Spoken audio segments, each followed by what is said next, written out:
Ladies and gentlemen, welcome to Talking About Balls. I am Justin George, and we are fucking back, ladies and gentlemen. Kyle will be joining us. He's running a little late. He's traveling for work right now, so he's going to hop in whenever he can. George is, of course, behind the scenes. He'll be on with us when we do picks and whatnot. But right now, it is just me, your boy JG. I am back after a 2-week break. I think that's the longest break I've ever taken during the football season, but it was worth it. Couple of vacations that just happened to line up opposite weeks for Kyle and myself. When I was getting ready to return from Disney, he was on his way to Vegas, and he was in Vegas for way too long, in my opinion. A week in Vegas is crazy. But, I mean, who am I to judge? Because I was just in Disney for a week. So if you're going to talk about expensive vacations, I think they balance each other out. At least in Vegas, you have the opportunity to win money back. Disney, it's just spend. But going to get into everything. Going to, of course, talk about everything for BS here. Going to talk a little bit about everything. The episode is called Tanks for the Memories, and that's a little play on words for Paul DePodesta, who has left the Browns on good terms, so they say. It's funny because some of the people in the media are trying to go, well, this was mutual. You know, he didn't get fired. He took another job. But I kind of feel like when they haven't renewed his contract, the writing was on the wall. The Browns were nicely telling him, like, hey, bud, your time here is done. We'll talk about that, though. We're going to talk about that. We're going to talk about the last couple of weeks for the Browns. When we left, they were just getting ready to play the New England Patriots. So that game has come and gone. Then they had a bye week. Then they played the Jets. We have, for the most part, kept up with our picks. We have a little issue with Kyle forgot to post or send us his picks on Sunday, so we've got to figure out how to navigate that murky water, if you will. So we'll get to that later. And then, we're going to talk about that. We're going to talk about the trade deadline. Came and went. Huge trades for some teams in the NFL. The Browns were not really that active. One minor deal. We're going to talk about the World Series. Was fantastic. We're going to talk about that. Manager of the Year just came out for Major League Baseball. Stephen Vogt won it last year. Who got it in 2025? We'll find out. And then the NBA, of course, kicked off a couple of weeks ago. Also, the season started. The Cavs are in Miami tonight with their G League team. We'll talk about that. And, of course, the scandals that happened with the NBA and Chauncey Billups and all those guys, which, you know, it's old news now, but, again, it's new for the show because we've been off for 2 weeks. Then we're going to do our picks, and then we're going to talk about the Browns, the Ravens preview, and then we're going to wrap everything up here at 9 o'clock. But with that being said, it is time for BS. And before we left on our 2 weeks ago, of course, I told everybody I was getting ready to fly out for Disney. So leading up to that was my anniversary with my wife. We went to Gunselman's Tavern in Olmsted Falls, downtown Olmsted Falls. It's a steakhouse, or Gunselman's Steakhouse. I don't think it's called Gunselman's Tavern, whatever. But we went there for the first time. Fantastic food. Really enjoyed my steak. The lady actually screwed up now that I'm remembering everything.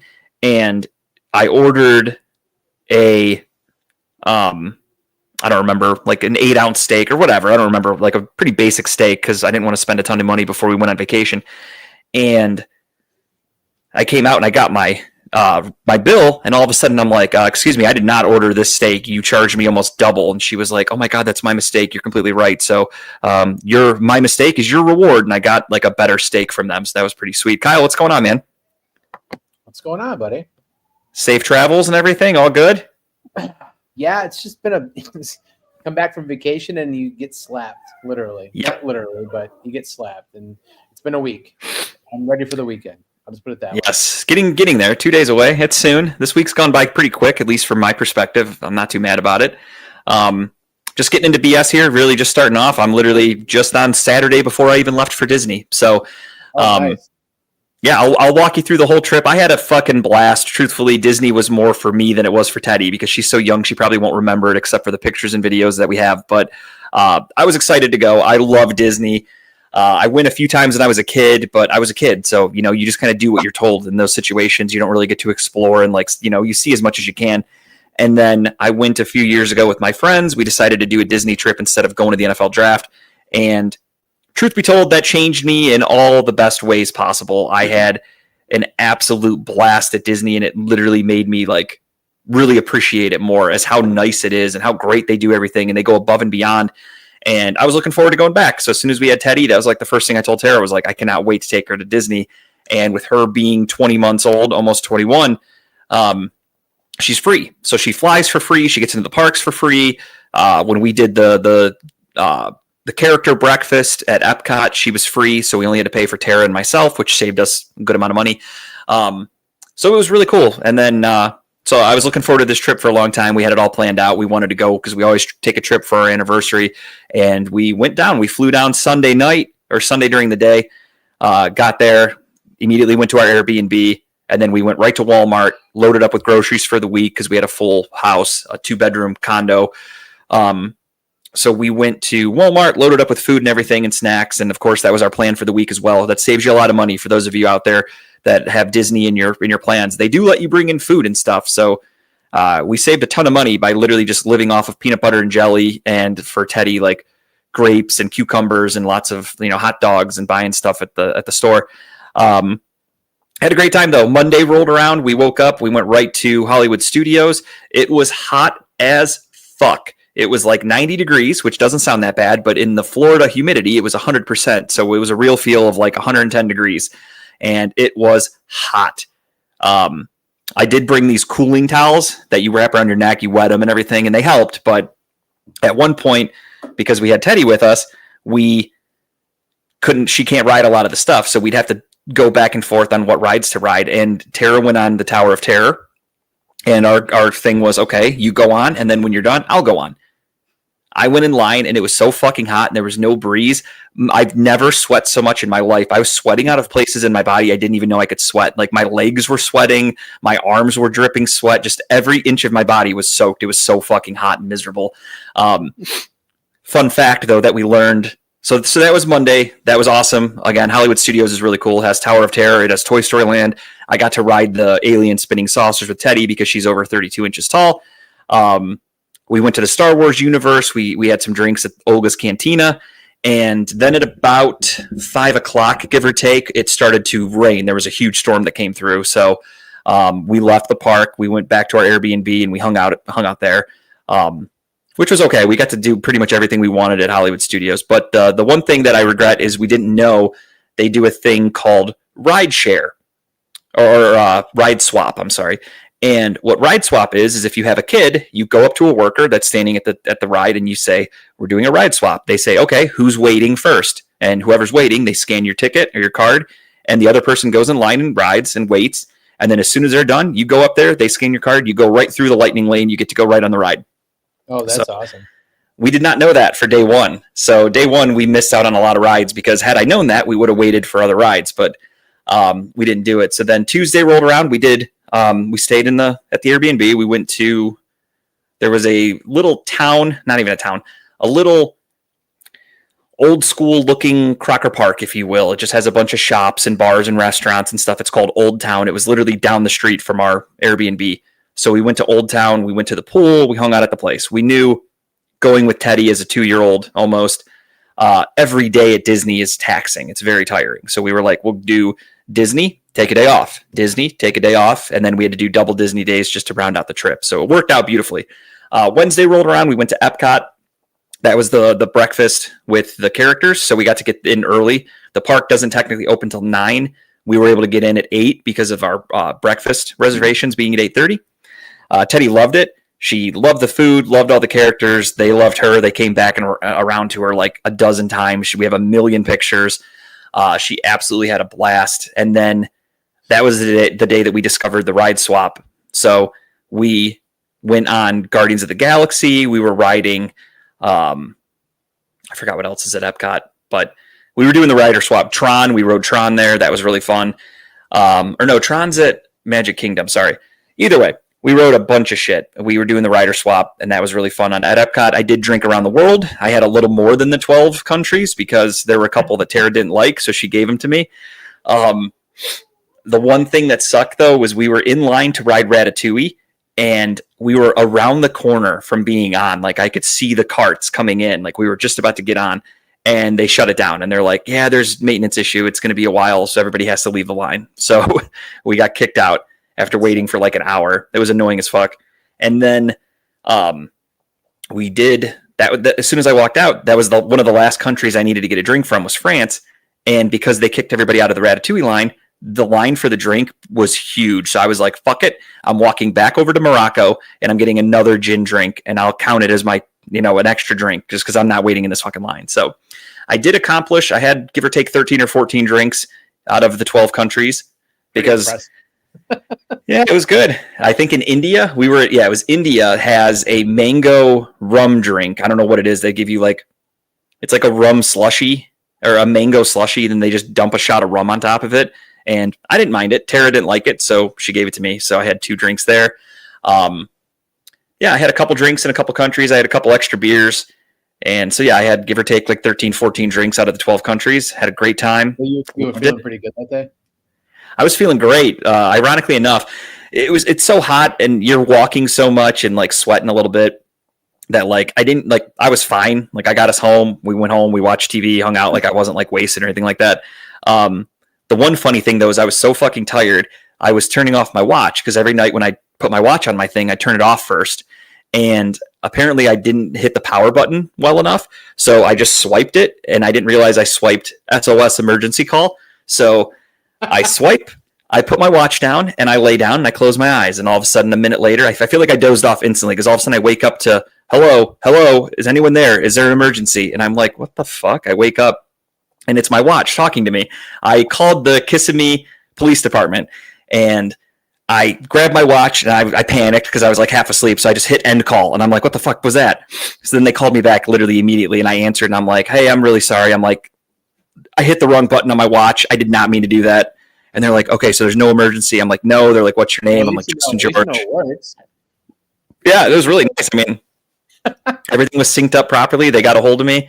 But that was a funny story. Kind of embarrassing, but whatever. You only live once. We've all called 911 before on accident, right? I told Tara about that too after the fact. I was like, that's not my first time calling 911, not needing them. When I was a kid, I didn't realize that they traced your house. So I called pranking them, thinking it was funny. And they called back right away. And they're like, yeah, someone's pranking us from this phone. I'm like, oh, shit. I got busted right away. So that was Wednesday. We did Epcot. Epcot was fucking awesome as usual.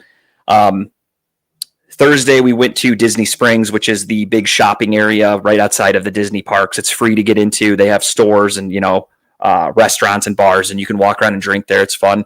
So we did that all day Thursday. Friday rolls around. We went to the Mickey's Not So Scary Halloween party on Halloween night. That was incredible at Magic Kingdom. They go all out. Characters are all dressed up in Halloween costumes. The shows they have were fucking awesome.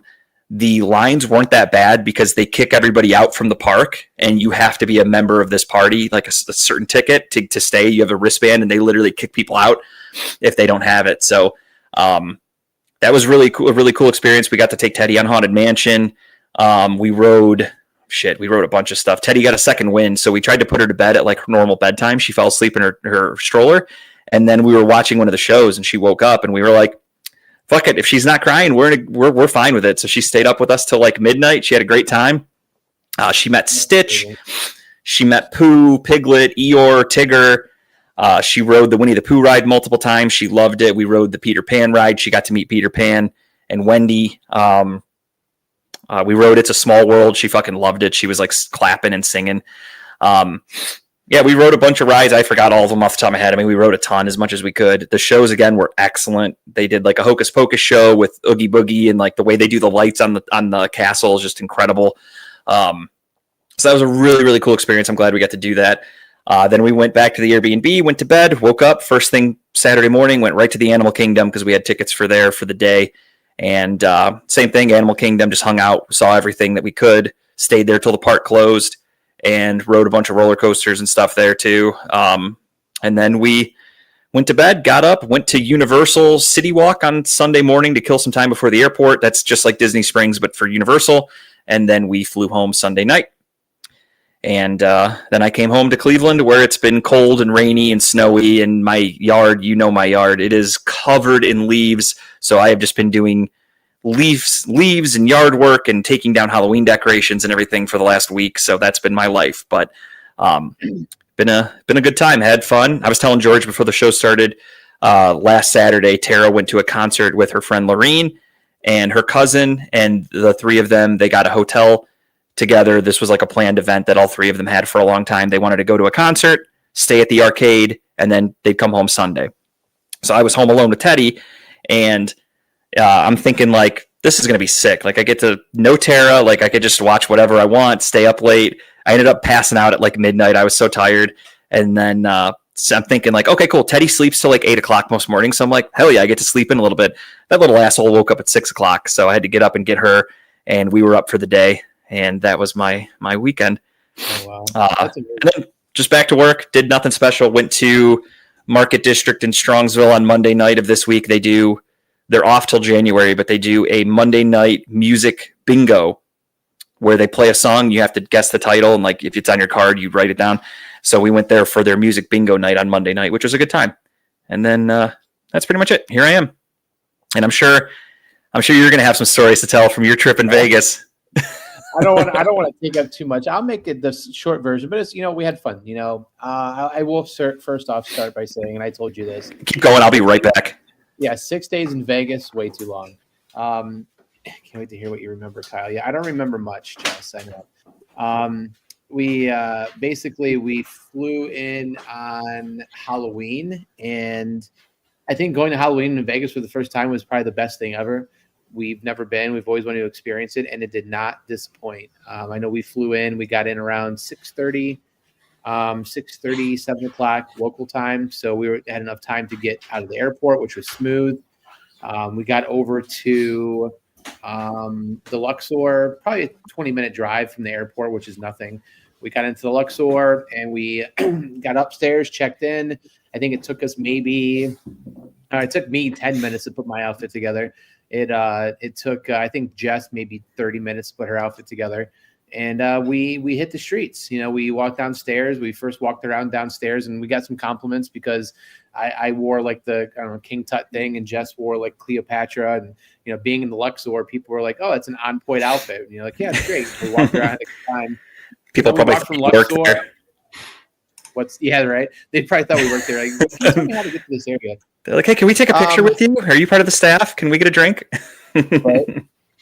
But we got a quick bite to eat because we were so hungry. So we got like some pizza, and then we just met everybody else up, and we did some casino downstairs, and we walked to Excalibur. From Excalibur, we were gonna try to walk to O'Shea's, which in Vegas, it's only like 10 blocks down the street, guys. We could probably walk that, and you're like, no. That's not going to make it. So we got into an Uber because it's like you have to go to O'Shea's. You have to get a car bomb. So we got to O'Shea's, did a car bomb, and then we just basically worked our way back up to the Strip and started walking backwards. And it was interesting. I mean, so many outfits, so many people dressed up, so much partying going on. It was a great time. Of course, we got real drunk that night, and we got back to the hotel room. Woke up the next morning. The next day was Saturday. So we just basically walked the streets. We got tennis shoes on, and we walked the Strip. So we started at Luxor, Excalibur, went to New York. We worked our way up to Aria. By the way, Aria is probably the best bathrooms to take a shit in. It's the stalls are to the ground. So like everything is like perfectly. You can't see the guys next to you. You feel like you're in your own. That's nice. Room. Yeah, that's nice. That's good. You can't put a price on comfort for shitting. Like every stall is spacey. So you have so much room to your left and your right. You feel like you could just sleep in there if you wanted to. So we did that, and then from there we worked our way. I forget where we went the rest of the Saturday, but we basically worked our way through. And Jess, maybe you can help me. I forget what we did Saturday afternoon, but it's pretty much got foggy after that. But we ended up meeting up with somebody and doing. So what did we do Saturday night? We got loaded that afternoon. So then we get back to the room. Naturally. And then Mike and Colleen flew in that night. So they flew in and met us downstairs at the Luxor, and then we just kind of party that night. The next day was fun. We got up and on Sunday, we went and saw the Titanic experience, which is really cool. So you walk through. That looked really cool. Yeah, you have a whole thing. You get a card. You see if you survive at the end. They had different artifacts. They had the iceberg you put your hand on for a while. My guy ended up dying. I think Colleen and Jess ended up surviving, I believe, or Mike. And then from there, they had like a 2-for-1. So you buy the bodies experience, as you get the Titanic and the bodies experience. So have you ever seen that before? It's like real life cadavers. And yeah, bodies. They have the actual. Yeah, I have seen that. That's really cool. Hold on one second. I think my food's here. Be right back. Okay, no worries. I'll keep going. Yeah, I noticed as I was walking away. Sorry, I had to grab a tissue. My left nostril was running for some reason. I heard Kyle. The first thing he said was that he said 6 days in Vegas is a long time, and that was the very first thing. Oh, hey, what's up, Jess? I just saw the comments. I've been to Vegas once, and I was there for a long weekend for the NFL draft, and I felt like that was too long, and I think it was like 4 days, maybe. I don't remember. I think I got in. I think I got in Thursday morning. The draft was Thursday night, and then I think I flew home late Sunday. We took like a red eye at midnight, and maybe we got there Wednesday. I don't remember, but yeah, I mean, 4 or 5 days. I was like, dude, that was fucking rough. Vegas is a rough place to be in. The first couple of days were like, this is great. We're having fun, and we hadn't even made it down to old downtown yet. So we did 2 nights on the Strip because we never stayed on the Strip before, so we just wanted to experience staying on the Strip. But after the bodies experience, which is really interesting, like you like sliced up people, you get to see like real like muscles and skeletons and stuff. We went over to the Sphere, which honestly, if you ever go to Vegas again, you got to experience the Sphere if you haven't been. They had the Wizard of Oz playing, so it's a 90-minute version, like cut down. They added animation, different AI effects. The tornado scene in Wizard of Oz was the coolest experience ever. They had wind, leaves blowing everywhere, like the entire experience, just seeing and looking up. There's not a bad seat in the house. It was so much fun. I can't imagine. Did you guys get an apple? No, so we sat way up. And okay. So the people down below, you could see like the vents up top open up, and all of a sudden like the apples just fell everywhere. But it was really cool. But then from there we went down to old downtown Grand. We checked in. We stayed at the Fremont Casino downtown on Fremont Street, and we met up with the rest of the MGA guys. The rest of the week really is kind of a blur because we golfed Monday, Tuesday. We ended up doing like the party night Tuesday night for everybody. Wednesday we went and got brunch at the Container Park, which is we went there last year, so we wanted to go back and experience it. So good. And then we got tattoos. Got my first tattoo ever on my arm. Oh, that's right. Yeah, I forgot about that. Picture. Yeah. So now I'm kind of like itching to go get like another tattoo and start like just kind of building around it because it's like it wasn't even that bad. Like it felt like little mini pinchers for like a minute, you know. It just depends on the location. Like some spots hurt more than others. That's like the best way to describe it. A tattoo overall isn't that painful. It's just the location. Yeah. Oh, for sure. Jess got a tattoo of the like puzzle piece, and she got it on like this like right here. I think on the front of her forearm, and I guess she said it hurt real bad where it was going in. It could hit bone or whatever. But no, I mean, that was it. Wednesday, Thursday, woke up and we basically got ready to fly out. And that's when I started to get sick. Like I started to get like tremendous bubble guts, sweats, everything. It wasn't great. The plane ride home wasn't great. She started feeling bad too. So we got home Thursday night. Luckily we came home. The dogs were like chill. I mean, they were excited, but they were like low key because they were already at our house. Her parents ended up staying over at our house while we were gone, which was a huge, huge win. And we went to bed early that night. And then Friday, I couldn't sleep that night. I was tossing and turning. I ended up getting a fever. She ended up getting a fever. We both think we got COVID. We never tested, but we just assumed. I was in bed Friday. I was in bed all day Friday, all day Saturday, and pretty much all day Sunday, which is why I missed my picks, by the way. We got to talk about that later. But George was strict. We talked before the show. I was like, what are we going to do with this situation with the picks? And George goes, hey, if I forget to set my fantasy lineup, they don't go back and give me points later. And I was like, that's touche. Fair point. I said, that's like, if I make a bet in basketball or on FanDuel, if I forget to make a bet, I can't call them later and be like, hey, I wanted this guy for a touchdown, and they don't give it to me. That's funny.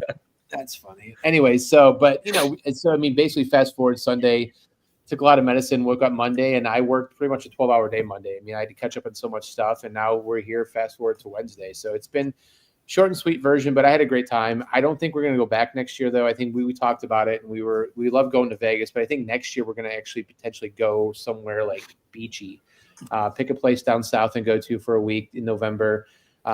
We talked about Puerto Rico, maybe going to like an all-inclusive again. I mentioned to her that I've got like free night stay. We could pick like a Virginia Beach and go during like the end of summer and do like a 4-day weekend or something. So we're going to do something different. I think it's just, I don't know. I like Vegas, but I think every other year for Vegas now for me would be great because I don't do slots. I don't like playing slot machines.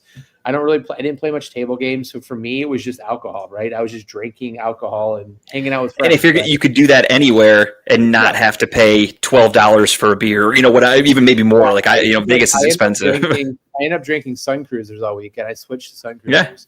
And that's the other thing too is you end up if you're not winning, you end up losing so much more money than you would on a normal vacation. I just couldn't. I drank so much beer night one. I woke up the next day. I'm like, I was just bloated. I'm like, I need to drink something lighter. So I switched to Sun Cruisers, and then drank all them all weekend because there's no carbonation or anything. And I was like, okay, I could do this, But still, I can't even look at alcohol. Even like today, right now, if you put a beer in front of me, like, nah, it's okay. I'm good for a while.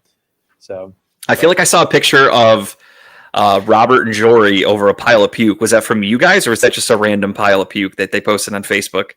Probably random. It wasn't for me. I didn't. Okay, not you per se. I didn't know if it was like from your crew, if like somebody you guys knew.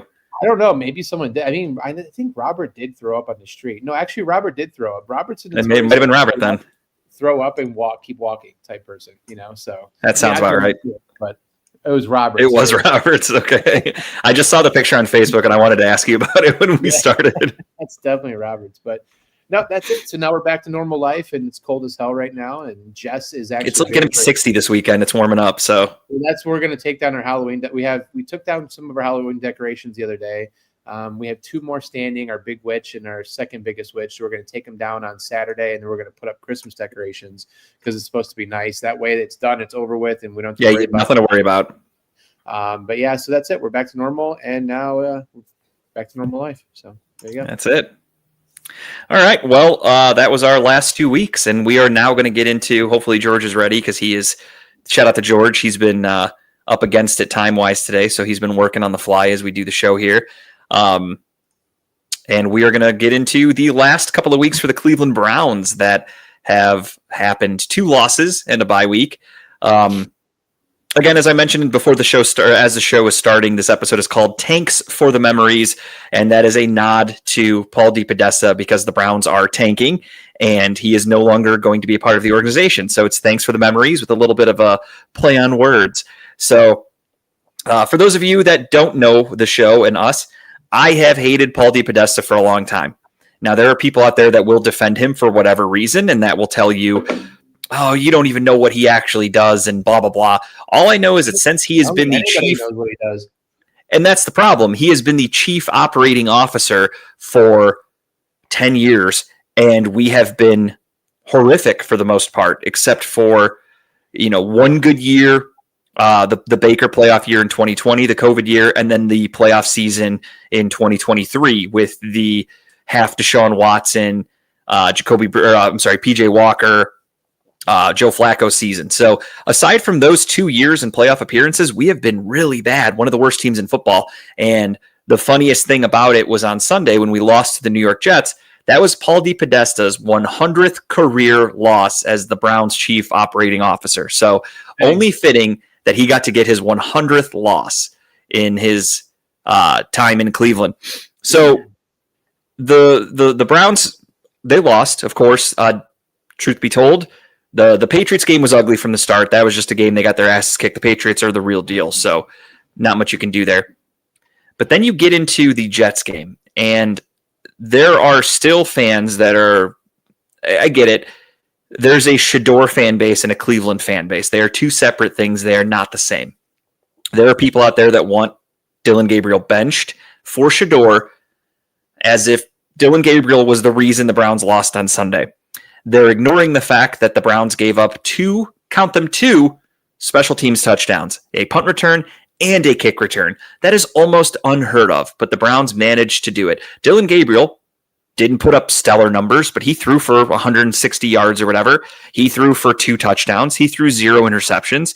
He ran for like 50 yards. Pretty decent game. Put up 20 offensive points in an NFL game for the Cleveland Browns. That's a lot. The defense gave up 13 points. Not bad. Special teams gave up 14 points. And that is the difference. So, the Browns are in full tank mode.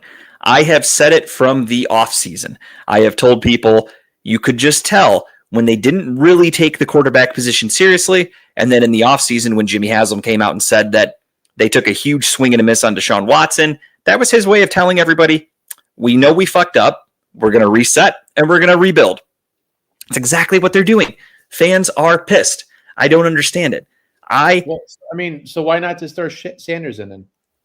They will towards the end. They want to develop Gabriel. So the plan was, and I said this when they drafted him, I got into arguments with people on Twitter the night he was taken. Dillon Gabriel was drafted to be the career backup in Cleveland. He was drafted because he's a smart, intelligent football player.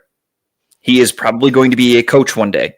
He was drafted, and I know people are pissed about it because they're like, well, why would you waste a third-round pick on a guy? Again, next year or 2 years from now, whatever, let's say we find our franchise quarterback next year in the draft. If your quarterback gets hurt, has to miss a game or two, Dillon Gabriel is not a bad guy to put in. Again, he throws touchdowns. He doesn't throw interceptions.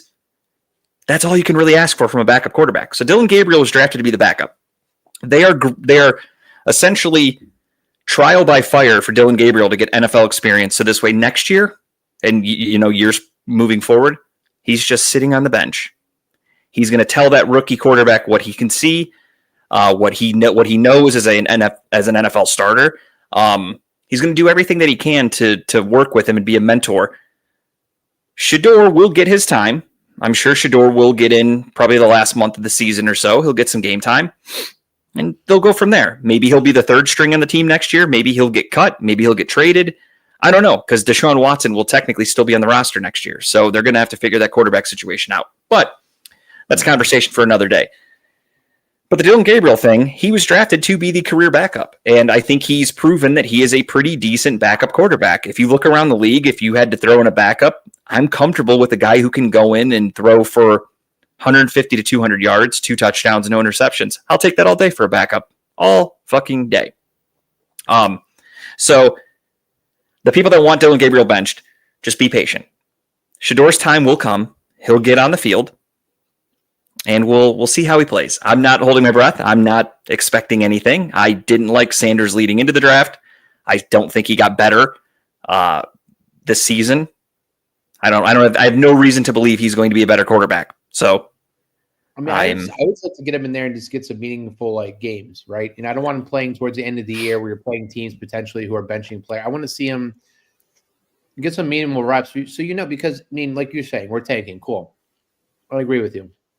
But you need to see what you have in this quarterback, right? We know what you have in Gabriel. You already said it. He's an established backup. That's who he is. We're good with it. That's what he's going to be, right? But we need to see what we have in Sanders, because what if, it's a big what if, but what if he comes in and does well? What if he comes in and moves the ball? What if he's dynamic? What if he actually is someone he's an accurate quarterback that's never been argued, right? What if he comes in there and does what he's supposed to do? Now you're like, well, fuck, what are we going to do? Because you're lining yourself up to be number 1, 2, or 3 in the picks next year, and you get the second one, which Jacksonville is fucking that one up right now. But thank God, right?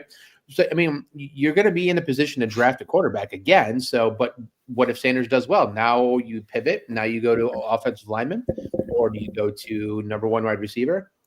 But you got to see what you have in Sanders, and I don't want it to be just like 1 or 2 games, because I don't think that's enough time. No, but I also think I feel like there was the media misconception. So the media, of course, overhyped Shedeur Sanders because he was, Deion's son, played at Colorado. He was for sure. Say again. It's a name drop for sure. It's the last name, so it draws attention. Yeah. So he's a 5th round pick. Is he a big name? Sure, but he was a 5th round pick. There are a lot of 5th round, 6th round, 4th round, even quarterbacks that sometimes never even touch the field. If you look at Pittsburgh drafted Will Howard. Do you expect Will Howard to get a lot of snaps this year? Because Aaron Rodgers is going to be gone. So assuming Aaron Rodgers is not a Pittsburgh Steeler next year, you have Will Howard and Mason Rudolph. Couldn't remember his last name. I almost called him Mason Graham, and I'm like, well, that's not it. Who the hell is he? That's their quarterback room right now. So next year, they're going to go in blind in the offseason. They're probably just going to get another quarterback because they're not going to go, well, we have Will Howard, who was a 5th round pick. We're going to try to develop him. They're just going to move on because he's a 5th round pick at the end of the day. And that's kind of the same thing with Shedeur Sanders. Not saying he shouldn't get playing time, but as a 5th-round pick, he's not really owed anything. And I also think the Browns aren't expecting anything. Most teams don't draft a guy in the 5th, 6th round going, we're going to turn him into our franchise quarterback. You draft that guy going, hey, we just need a backup. Maybe he's good enough to be a backup. And I feel like, again, Shedeur will get his time. This week would be extremely tough. The Ravens are playing some of the best football in the NFL right now. So putting him in against the Ravens, I think, would be terrible. So let Gabriel go out there and, again, learn the NFL and trial by fire. It is what it is. And then I think the week after is the week we play the Raiders, I think. I'd have to look at the schedule. Maybe the Titan. I forgot how the schedule plays That out. would But probably be a good week. Either one of those teams would be a good week. exactly. Put him up against another bad team. That's going to be the time you put him in there. And that's, I hate to say it. I like Dylan Gabriel, but let him get beat up this week against Baltimore. And then you move forward with Shedeur after that. But go out there, take this L this week, become 2-9. I think their record would be at the end of the day. And then you move on. What's nice about the season is like you can take away from positives too, right? I mean, how awesome is it to know that Mason Graham was a great pick, right? He is really good football. Junkins, it's nice to know, and he's only going to get better, right? We have a hell of a running back there, right? We have a number 1 running back right now. Now Carson Schlesinger is currently the defensive rookie of the year favorite. Right. Exactly. So it's like we have these pieces that we're excited about, and they're going to get better, right? Now you just have to figure out a couple receiver. You have to figure out your and the Browns have cap space. Yeah, they have. I think right now they have 10 draft picks next year. They're going to use some of those to trade up and move around. So yeah, they're going to move around. They're going to get a lot of offensive players on the team. I also think this was my conspiracy theory that I had all offseason, and I said I have no data or information or evidence or anything. I said I have a weird feeling about this draft class. It feels like this was Andrew Berry. This was not Paul DePodesta.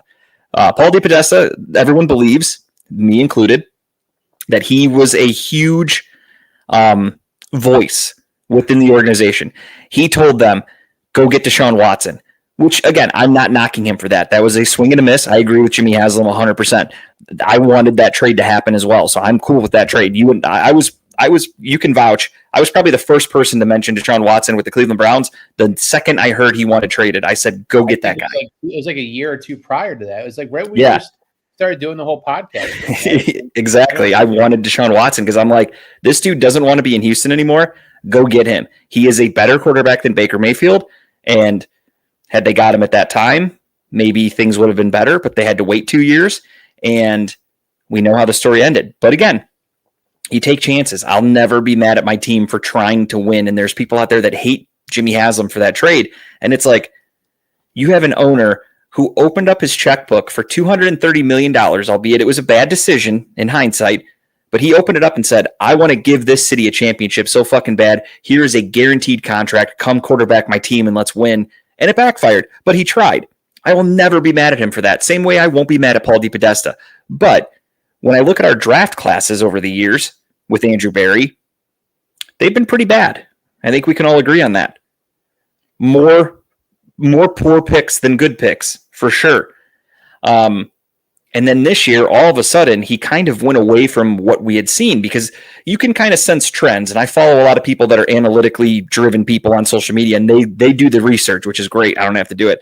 And they'll straight up show you a chart, and they'll say, okay, in round 2, the Browns typically draft a player that's 20 and a half years old to 22 and a half years old, and they have to have an athletic score of this, and they have all the shit broken down. And then you see it, and you go, okay, that's why they drafted this player. That's why they drafted that guy. This year, they didn't follow that. There were picks where you're like, oh, shit, this guy doesn't fit what they normally do. And all of a sudden, it's looking like the best draft class in Andrew Berry's tenure as a Cleveland Browns general manager. So that's when I thought maybe they let him have a little bit of freedom because they extended Berry and Stefanski a couple years ago. They did not extend Paul DePodesta. Maybe Paul DePodesta is on the way out. And then sure as shit, he accepts a job with the Colorado Rockies last week. He is gone. So I think this was all part of the plan. I think they sat together behind the scenes, and Andrew Berry, Jimmy Haslam, Kevin Stefanski, etc. They said, let us run this the way we want to run this team, and we're going to have success. And Jimmy Haslam said, go for it. So unfortunately, it takes a year of tanking to get your quarterback, but look at teams that got quarterbacks last year. Not this draft, in the 2024 draft. You have the Chicago Bears.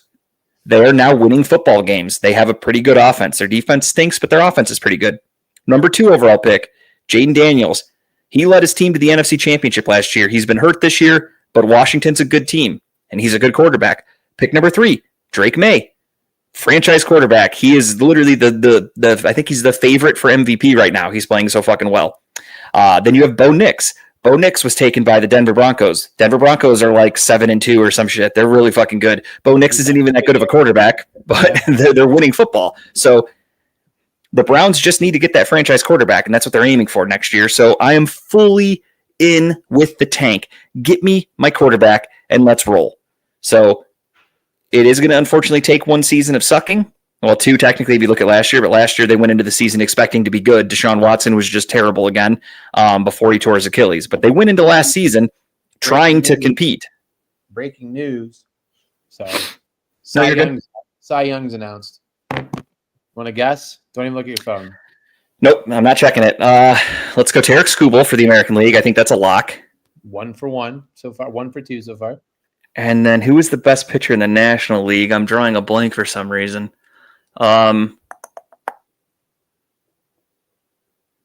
Blake Snell? Paul Skeens. Skeens won a Cy Young? I didn't even think. I was thinking of a winning team. I didn't even think of the Pirates. Okay, I guess I didn't realize he had that good of a year. I know he had a decent ERA, but I know that the Pirates, weren't good. But hey, kudos to him. He's a great pitcher. So no shit, Paul Skeens. Skeens and Skubal. There you go. Okay. Interesting. Okay. That's fair. I'm not mad about it. It's not like... George is Say again. getting ready to put the breaking news thing across the bottom. I beat him to it. Sorry, George. That's interesting, Hey, Paul Skeens. Okay. You're on it. You're on it. That is an interesting one, but I mean, it makes sense. I feel like that's one of many for Paul Skeens if he continues to play the way that he does. And It's nice to knowing know how... that you Cy Young being on one of the worst teams in baseball. I mean, that And that's the other thing is he won it on the shitty Pirates, which they're not going to pay him. So they're inevitably going to trade him to somebody who's a good team. And he's going to just rake in more Cy Youngs more than likely when he becomes a LA Dodger eventually. I was just going to say, welcome to the Dodgers, Paul Skeens. There you go. It's a perfect fit. Him and Livy Dunn living out in LA. I mean, that's a dream match for them. But no, kudos to him, man. He's a really good pitcher. I'm happy for him. I didn't even cross my mind as a potential candidate. I was trying to think of good teams. I'm like, I don't know, Quintana, fucking Blake Snell. Like, I don't know who it could go to. Do they announce But MVP interesting. tonight too, or do they wait a day or so? I don't know. I think that's tomorrow. I think they do it every day. So they did Manager of the Year last year, Cy Young today, and tomorrow. They did Rookie of the Year Monday. Yeah, so I think they'll do MVP tomorrow, which it's got to be Ohtani and Cal Raleigh. There's really no debating, in my opinion. If it goes to Aaron Judge, that's a joke. It should go to Cal Raleigh, but that's just my opinion. I agree. I mean, I also feel like Stephen Vogt shouldn't have gotten the Manager of the Year. Great manager. He did a phenomenal job getting the division for sure. I'm not knocking that at all, but I do feel like John Schneider of the Blue Jays, obviously you vote on the Manager of the Year before the playoffs start, but the Blue Jays were the number 1 team in baseball. They went to the World Series. Like, great work from them. But I also see the flip side of that. They do have the 5th highest payroll in baseball, so it's not like they were not spending money. They traded for a bunch of talent, so they were doing everything they could to try to bolster that team, whereas the Guardians didn't do those things. So I get it for Stephen Vogt for sure, but we'll talk about all that in a little bit. We'll get to baseball in the World Series, but yeah, back to the Browns really quick. I'm all in on this tank. I don't understand why fans were pissed. I was at the bar with my father-in-law watching the Jets game, and the Browns scored first. They scored a touchdown. Everyone was all excited. And then the Jets returned the kickoff for a touchdown. And I was the only one in there clapping, and people were giving me dirty looks. And I'm like, you don't want to win this game. The Jets are worse than us. Trust me, we do not want to win this game. This is a team that needs a quarterback. So do we. Beating them only fucks us. Losing to them only helps us. And people were like, well, I guess I get it. drunken conversations with people at the bar trying to make sense of what's going on. Well, I was getting into arguments with people in the Tony Rizzo Show YouTube chat that are like, I'm a Browns fan. I want to win every game. I don't care what's going on in the season. And I'm like, well, then you're not. I mean, like, that's your prerogative. I'm like, I want to win. If you have to suffer through one shit season to hopefully get a franchise quarterback and be good for the next decade, I know, don't get me wrong, I know the Browns have been bad for longer than one season, but that's typically how that works. If you find your quarterback, you're then instantly a better team. That's just the way the NFL works. So if the Browns can do that next year. The Browns changed their thing on Twitter to the "and we're the Cleveland Browns" tagline. Do you see the story behind that? No, what is it? So on it, there's a tagline on there. I think it's on their Instagram, or maybe it's their.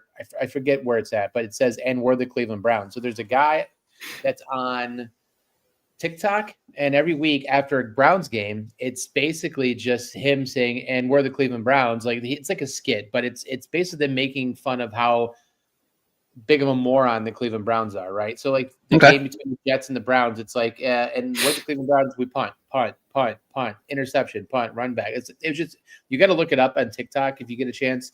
But it's just funny that they put that tagline because it's an account making fun of the Browns, but they put so they're being self-deprecating, like basically, yeah. So it's funny. Interesting. No, I'd never heard of it. I didn't even know they changed that. So I'm old now. I'm out of the loop. He has a new video out. It's just hilarious.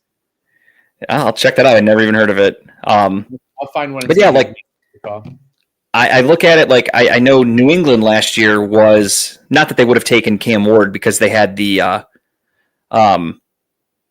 they already have Drake May, but I think if I'm not mistaken, the New England Patriots had the number 1 overall pick last year, which they could have traded for a shitload for anybody that wanted Cam Ward, which really helps your franchise.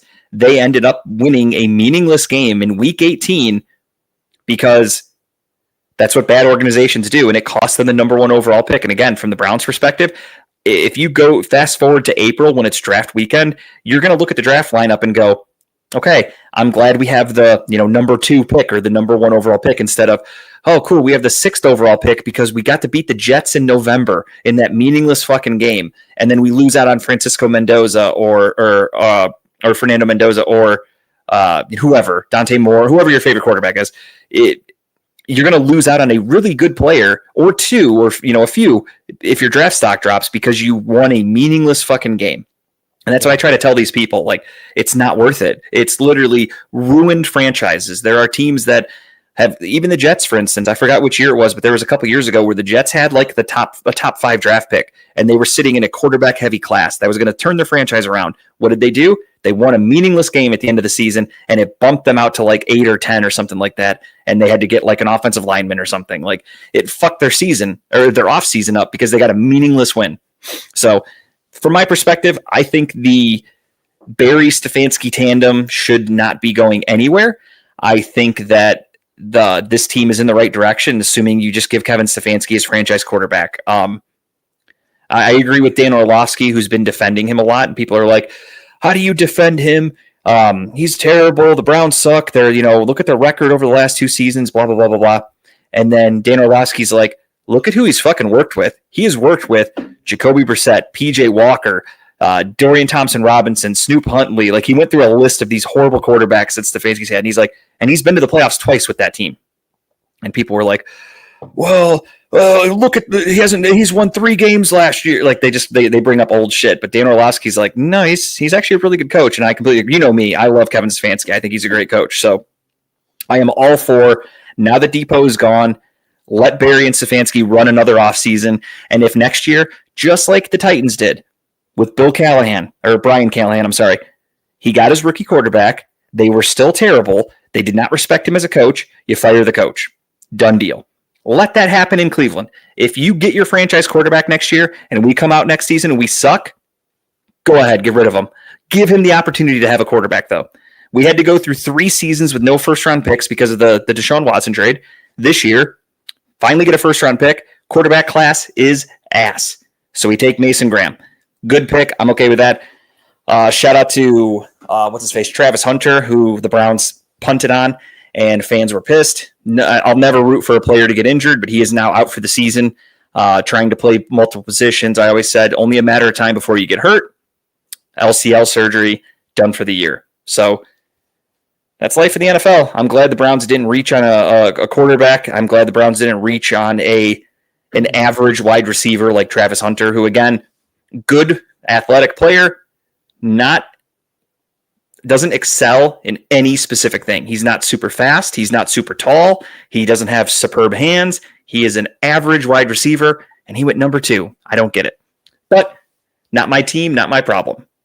So it's funny to me because you mentioned Mendoza and his stock went up over the weekend. That was a hell of a game last weekend. Indiana had that catch. I was watching it live when it happened. I'm like, it was incredible. There's no way that kid's in. And because like naturally when you see a body falling out of bounds, you would assume the other foot would have gone down first. Yeah, you think his right foot's going to touch out of bounds, and that kid managed to keep his foot levitated. Down first, but like he made it hover and then toe tapped with the other one. I'm like, and Mendoza just threw it up to the top. He just threw it up top. Only his player could get it. So, I mean, his stock's definitely going up. I mean, he's already looked at right now as probably the number 1 or number 2 draft pick next year, bearing any injuries. And the fact that he's number 2 in the country, I mean, I don't think they're going to go far in the playoffs. I don't, maybe they will. I don't know. But I would like to have him. He looks like he looked really good last week. Be great to have something like that. But again, we don't know. We got to see what we're going to do with the rest of the year here. It's really interesting. Yeah. I mean, for me, after week 2 of the NCAA football season, it was very early. No one was talking about the kid. I was texting in my group text and I said, I'm going to be the first guy to say it. And I said, I'm happy to die on this hill. Or I said something like, it's really early. So obviously opinions can change, but I'm like, as of right now, I'm like, am I crazy? Or is this Fernando Mendoza kid a stud? I'm like, he looks like my QB1. And then everyone else in my group was like, no, he does look really good. And then we kept watching. And now all of a sudden he's got the media hype where he's a Heisman candidate. Everybody and their brother knows him by name now. Whereas again, it was week 2 where I was like, I fucking really like this kid. I watched him play and I'm like, he's got a great arm. He's good in the pocket. He's tall. He's strong. He's got everything you look for in a quarterback. Off the top of my head, I couldn't even tell you his stats. Like I don't look at box scores and stuff like that for quarterbacks because it's never a way to assess a quarterback. There are people that do that with Shedeur and they go, oh, he's one of the most accurate quarterbacks in college history. Why isn't he playing? And then if you look, I forgot who did it, but it might have been like Trey Wingo or whatever. Somebody made a list of the top college quarterbacks completion percentages, and the list had like 2 quarterbacks that were actually good in the NFL out of like 50. They're like, that's not the way to judge a quarterback coming out of college by their completion percentage. Trust me, because it's actually worse players than better. So I never look at box scores. I mean, obviously, if a player looks really bad, I want to see why they looked bad. Is it because the defense confused them? Was it, just anything? I look at the mechanics. That's the way you grade a quarterback. And I'm not going to drop stock on Fernando Mendoza if he has one bad game. Quarterbacks can have bad games.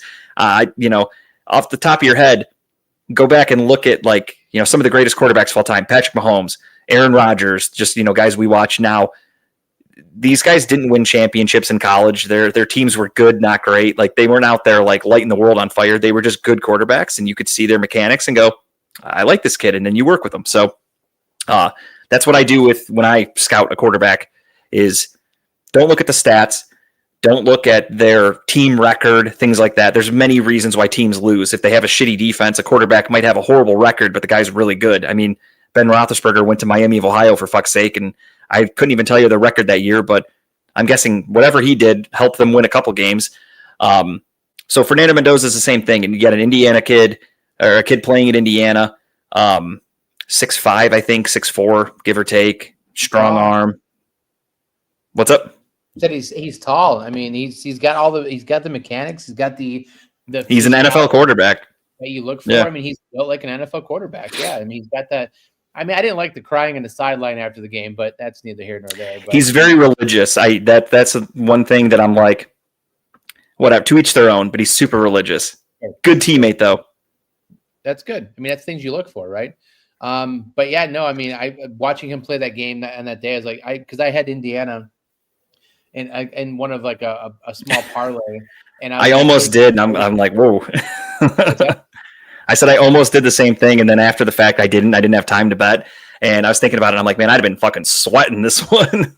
Yeah, it was like a $2 to win like $8 bet, but it still won because of Indiana. I'm like, they just need to win. I'm like, and it was stressing me the hell out at that game, but no, it was a good time. But I'm looking forward to it. Yeah, I mean, as of right now, it's looking more and more likely that the Big Ten championship game is going to be Ohio State versus Indiana. So we will get a full. I think Ohio State rolls them, but that's just me. I do too.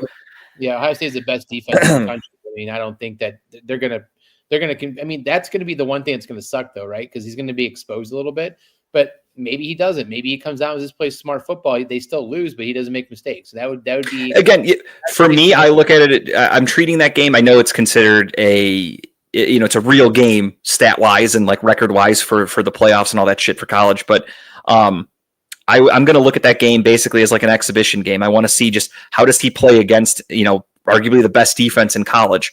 So that's going to be a true test. And again, even if he goes up there and sucks, I've seen enough of him to know he's good enough to work with. So hypothetically, if he does have a bad game, okay, maybe he goes from being the number 1 overall pick to the 3rd overall pick. You know what I mean? I don't think he could be bad enough to where he's going to fall off the face of the earth. So I think he's proven enough of himself that he is an NFL caliber quarterback and he is going to have a shot with the team. And I hope it's the Cleveland Browns. Personally, I'm a huge fan of his. So we'll see how all of that shakes out. All right. I'm not going to lie, George, I forgot my own list. So with that, we'll go around the NFL really quickly. I didn't realize how late we are. So we already talked about Depot. George, thank you, though, but you're late. We'll go around the NFL really quick here. We're not going to go through scores from the last couple of weeks because I'm not going to lie, I haven't had time to do like all our stats and scores and shit like that. I've been really busy, so I'm 2 weeks behind on even filling out the papers. I'm sure you're winning right now. It's okay. I mean, technically speaking, there's no way I'm not winning when you go 0-14 or whatever. I'm glad I could catch up. I haven't even written anything down from the last time we did the show, so I still have to go through and add up all the scores and shit like that, so we won't even bother with all that today. But I did want to talk a little bit about the trade deadline, and there were a couple of huge trades. The Jets, as I mentioned, are in full tank mode, and they did so by trading away their 2 best defensive players. They traded away Sauce Gardner to the Indianapolis Colts for 2 first-round picks. Then they traded away Quinnen Williams to the they traded him to the Cowboys, I think, right? The Dallas Cowboys for 2 first-round picks. Yep. And the Jets are loaded. The Jets now have 2 first-round picks this season, 3 first-round picks next season. So that's huge for them. And again, they're in a full rebuild. They're accepting their fate. They are not trying to win games. And, the Browns said, fuck you, you're not out tanking us on Sunday. And I'm happy about that W. But the Jets are in full tank mode. So those were pretty much the craziest trades that happened. I mean, when a team's selling off 2 of their best players and acquiring multiple first-round draft picks in the middle of the season, that's crazy, but awesome at the same time. So I'm trying to think off the top of my head. I don't remember any other really dramatic trades that happened other than those 2. That was pretty much it. There were some minor ones, but nothing big. The Browns traded away Joe Tryon Schnoika or whatever his last name is to the Bears for a 7th-round pick or whatever the fuck. So really nothing crazy. What do you think about that Gardner trade? Are you a fan of that? No, I think the Colts overpaid like motherfucker, but that's my issue with that is you have Daniel Jones, who has proven that he's an okay quarterback at times. And he's playing well this year. They're winning games. Don't get me wrong. I'm not knocking the Colts. I also don't see the Colts as a legitimate Super Bowl contender, though. So to go all in with 2 first-round picks for a cornerback is like, I would have rather had those first-round picks for the future to get a quarterback maybe to replace Daniel Jones, assuming he comes back to reality and starts playing like the Daniel Jones we all know and love, which is he could be good. I even said I wouldn't have minded him on the Browns last year when he got released from the Giants because I was like, he's a decent quarterback. Let's see what you can get out of him. One of the best running backs, if not the best running back. And that's what's helping him. Jonathan Taylor is playing like an MVP. And of course, I had to face him in fantasy last week where he went off for 3 touchdowns and I got my ass kicked because of it. But the Colts are, again, I'm not knocking the Colts at all, but I just feel like it's interesting that you're going all in with Daniel Jones as your quarterback of all people. So we'll see how that works out for them. Interesting trade. Same thing with the Dallas Cowboys. Dallas Cowboys trade away, or they get multiple first-round picks for Micah Parsons, who's a young defensive pass rusher who's one of the better ones in football. They get those first-round picks, then they go ahead and flip 2 first-round picks for a defensive tackle who's one of the best defensive tackles in football for sure, but it's kind of a wash. Like you traded one defensive lineman for multiple firsts, then you get another defensive lineman for multiple firsts. It's like, at that point, was that really worth it? You couldn't have just, especially the defensive tackle position. Again, Quinnen Williams is really fucking good. He was on the Jets, so he. Oh, go ahead. It was a new owner's first big move that she's had to make, and she just, put its first 2 first-round picks just like that. So I think the quote that I read, which doesn't make sense to me, it's like, would you like to Band-Aid it now or go all in or something like that? And I'm like, I don't know what Band-Aiding it means. I think getting Sauce Gardner is a Band-Aid for right now or whatever. I think giving up your future is never a good move, especially two future picks, which is crazy.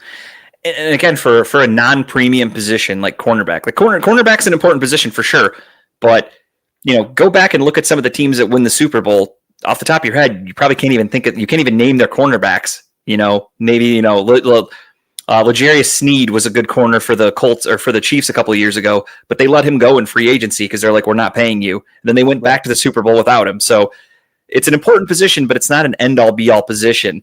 Don't get me wrong, last year I know the Eagles had really good defensive secondary, especially, they had Quinyon Mitchell out of Toledo, I think he went to, who was their first-round pick. They had Darius Slay. They had some good corners, but at the same time, Darius Slay, they let walk in free agency. Like these aren't guys you keep around forever because you're worried that position's going to be weak. You can move on without them. And again, you're the Colts. You have Jonathan Taylor, who's playing like an MVP. You have Daniel Jones, who's playing very well. And you're like, fuck it. I don't need these first round picks. We have Danny Dimes here. We're going to I don't know. I feel like you're going all in with the wrong team, but she is, apparently drinking the Kool-Aid, and she thinks that Jonathan Taylor's window is not going to be any bigger because running backs' lifespans are very short.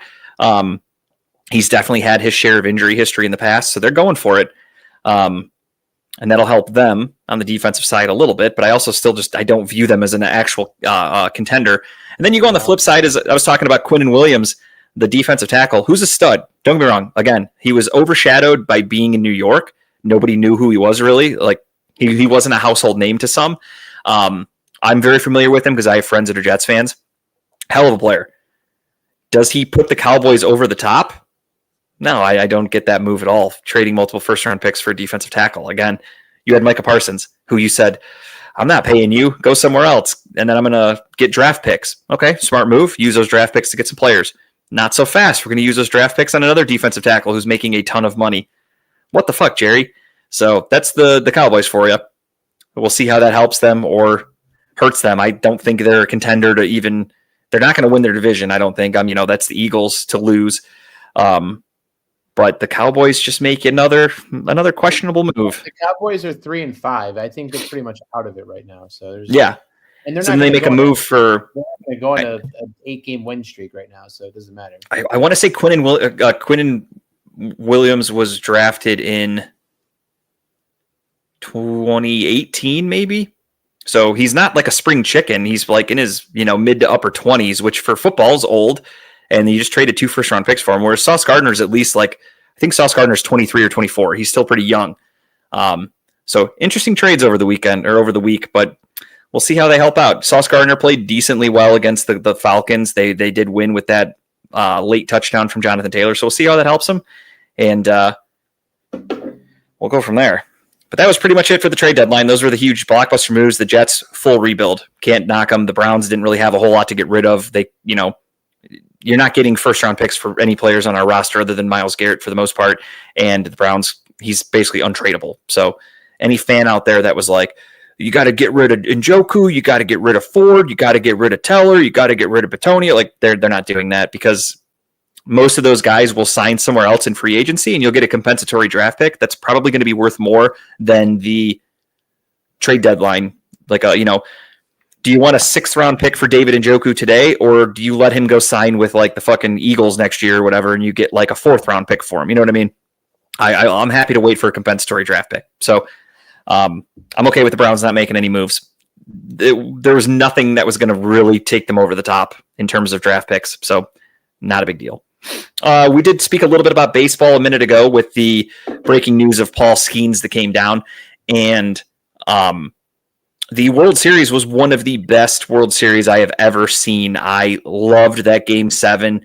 That Saturday night, same thing. We got home from Animal Kingdom, and I thought the game was on Sunday night. So in my head, I'm like, okay, we're flying home Sunday. We'll get home at 6. I'll go home, watch the World Series. I happen to turn on the TV in our Airbnb, and I go, the game's on right now. Fuck, didn't even know it. So that was a pleasant surprise. And of course, it goes to overtime. Fantastic game. The whole series was back and forth, fucking nail biting. I'm just so devastated that Shane Bieber gave up the go-ahead home run that cost the Blue Jays a World Series. It had to be an ex-Guardian that cost them the championship. Of course, right? Of course. As soon as they put him in the game, that was my first thought. I was like, oh no, something bad's going to happen here. And then Will Smith hit that fucking ball to the moon, dude. He crushed that thing. And I was like, oh, Shane. I felt so fucking bad for him. I put a post on Facebook. I'm like, this is the best World Series I've seen. And it was just so like edge of your seat. Like every game was like one team's in it. Then all of a sudden they came back. Now they're back in it. Now this other team's back in it. It's like, it was just insane. The amount of like back and forth, great pitching, great hitting. It was so much fun to watch. I wish every World Series was like this, but we don't get this sometimes. But hey, congratulations to the Dodgers. I think you picked them to win. But hats off. That was one hell of a series. Yeah, no, it was fantastic. And, to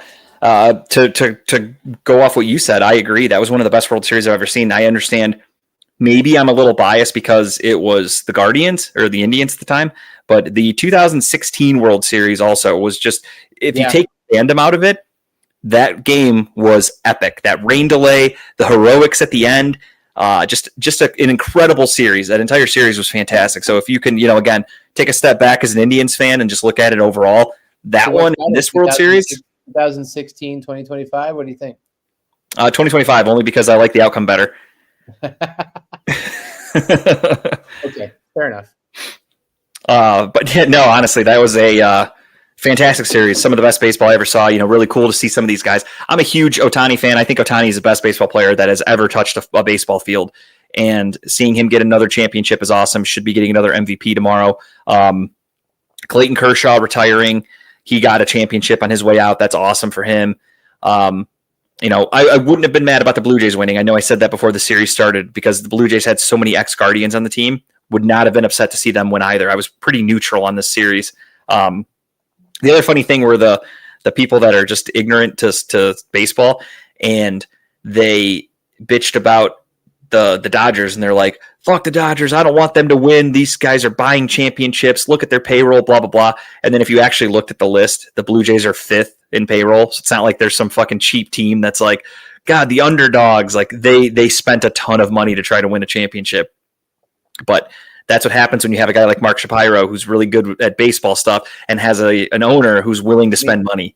Toronto's going to be around for a while. I mean, Toronto's probably not going anywhere. They have smart contracts up there. I think you're going to see them consistently towards the end of the season every year for probably the next 4 or 5 years.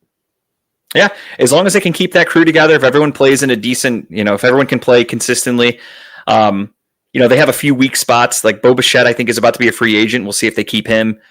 He was huge, obviously, in that game. Hit a huge home run in Game 7 for them. Shane Bieber, he took his player option to stay in Toronto for another season. I'm not 100% sure on all their contracts. I know Vlad just signed a new contract not long ago, so he's obviously going to be there for a long time. So they do have a lot of talent. And yeah, like you said, I mean, John Schneider is a nice young coach or manager. Looks like he's going to be, if he can keep doing what he's doing, they're going to be a team to fuck with for the next, few years. So their window is open. It's just a shame they ran into a buzzsaw known as the Dodgers, and that's the way she goes sometimes. So what a great World Series.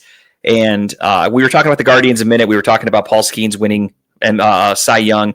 There were awards last night, one of them being Manager of the Year. Stephen Vogt got it again, a second year in a row. I'm not going to lie to you, I was very surprised when I saw that news. It makes deserving sense the timing of the award because you think about it, who had a bigger last month of the season? I mean, he helped. His team had the biggest comeback for a division in baseball history. So it's not like there was like, yeah, they went out there, they won their division, whatever. It was pretty boring. They had the most historic comeback in baseball history. So That's impressive. Well deserved. And again, Blue Jays top 5 payroll, Guardians bottom 5 payroll. So Stephen Vogt getting a division win 2 years in a row with the hand that he's currently dealt with, being, the Guardians manager, limited funds, basically calling up guys every other day, platooning in the outfield, which I fucking hate, but still managing to win games. Kudos to him. Mid-season, you lose 2 pitchers to gambling. Obviously, the Clase and Ortiz news came down. I always forget about that. I was going to send you a video last night. It's a guy on TikTok, right? Who's a big guy that does baseball, but he's the kind of guy who watches the pitcher pitch the ball, and then he zooms in real quick. He's like, ball. And so then what he did last night was every first pitch that Class A had that was a ball, which was notorious for him, he did ball and then threw a stack of 100s down. The next pitch of him throwing it in, there's ball, threw another stack of 100s down. And it was just funny because that's what he was making money off of. It was first pitch, what's it going to be, ball or strike? And more than not, it was a ball. So, yeah, I mean, again, kudos to Stephen Vogt for keeping the team together. I always forget about that because it happened so early in the season, kind of, and you kind of just put it away as an afterthought. Did you see his vote? Did you see? I'm sorry to cut you off. Did you see the money that he was betting? It's like $12,000 he made. How did you throw $35 million away for $12,000? Well, I have a theory on that and a thought on that I'll get to in a second. But I just want to one last time compliment Stephen Vogt for what he did because, again, middle of the season, I went into the season, I'm egg on my face, whatever. I knew the Guardians didn't have a chance to really win anything, but I picked them to finish 4th in the division. I didn't pick them to be good this year. I kind of thought that they'd have a sophomore slump, if you will. They overachieved last year. Let's be honest. In the 2024 season, they overachieved. So for the 2025 season, I kind of thought reality is going to set in. Detroit's going to win the division. Sure enough, they had it. They just pissed it away. And Stephen Vogt held everybody together. And then, midway through the season, you lose Luis Ortiz to a gambling investigation. Then you lose Emmanuel Clase, who's arguably the best closer in baseball. And you adjust on the fly. And Stephen Vogt did that. And that's why, again, another notch in his cap for why he deserved that Manager of the Year award for a second year in a row. But to your point about how little the money is, there's part of me that wonders, maybe they are just pieces of shit and they're stupid people and they just decided to bet because it is what it is. Or they're both from the Dominican Republic. South America has been known to, areas down there and, Dominican and places down there. They've been known to have some shady people. If I'm not mistaken, I believe the story with Jose Ramirez was that when he was young and he was trying to make his way to America to play baseball, he trusted some shady guy that was like, okay, you'll give me 50% of your contracts when you get to the major leagues and blah, blah, blah. And he was like, okay, he took the deal just to kind of get out there. And it ended up, obviously backfiring because he became one of the best players in baseball. And this dude has a contract with him to basically rip him off. He's like, Colonel Parker for Elvis. He was just raping him behind the closed doors. And, these guys don't have anything, so they have to get help. Their family's poor. They can't afford to send them to America. So they have to find somebody to help them. And these people are going to take advantage of them. So there's part of me that wonders if Clase and Ortiz maybe got mixed up with the wrong people. And again, I'm not trying to make anybody feel sorry for them. And I'm purely speculating. Because I feel like I remember reading something from a transcript. Guardian guy Greg, friend of show, he sent me some stuff the other day that I kind of skimmed through. I haven't had a chance to look at all of it. He sent it to me during the Browns game. But I feel like I remember seeing something about Clase that they had text messages or something of him saying when we win this one, send the money down to the farm in the Dominican or something like that. So he's sending the money down there. So it kind of makes me think that maybe there's something shady going on because as you said, he's making millions and millions of dollars. So what does he need to do with $5,000 or whatever for throwing a ball? What's that really going to do to him? And that's less than 1% of his contract. Why is he risking his career for such little money? It makes me think that there's something deeper that people were like, you're going to do this for us. Did it? Ouch. It's funny though. Did it say when it started? When it started happening?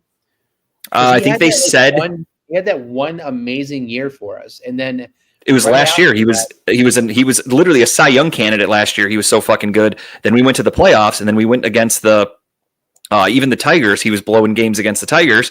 Then against the Yankees, he really got his ass kicked against the Yankees. And that's where people are like, did this start there? Did he blow the series? Did he cost us a championship? Like, that's where people are so fucking mad right now. Because there's no evidence yet, but people think he was throwing the games against the Yankees. So there's rumors to that. Nothing behind it. Only in Cleveland, my friend. Dude, no kidding. There are 30 Major League Baseball teams, and the only 2 people that got busted for gambling so far were both on the Guardians. Like, are you fucking kidding me? What are the odds? I mean, are you shocked? I mean, are we shocked? I don't know. And I'm shocked. I'm shocked they haven't caught more people yet. Basically, is where my shock is. Not necessarily from the Guardians, just in the league overall. Like, you mean to tell me those are the only 2 people that did that? Come on.